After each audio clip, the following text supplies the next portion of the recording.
Hi, today I'm showing you how to make a half adder. For making the half adder, you need one exclusive OR gate and one AND gate. I made an exclusive OR gate in my last video, so I won't make it again.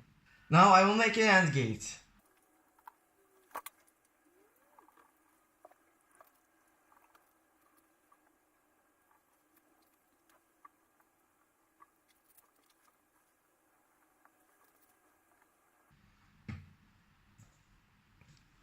Now I made the AND gate.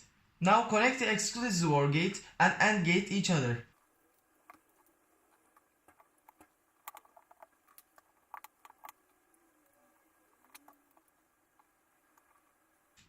Now connect the powers to the AND gate.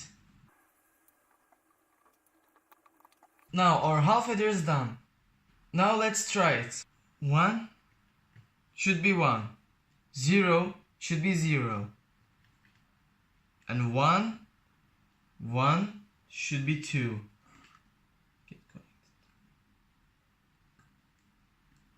Yeah, it's working. Now we made the half adder. Thanks for watching, see you next day. If you want a detailed explanation for AND gate and XOR gate, visit my channel.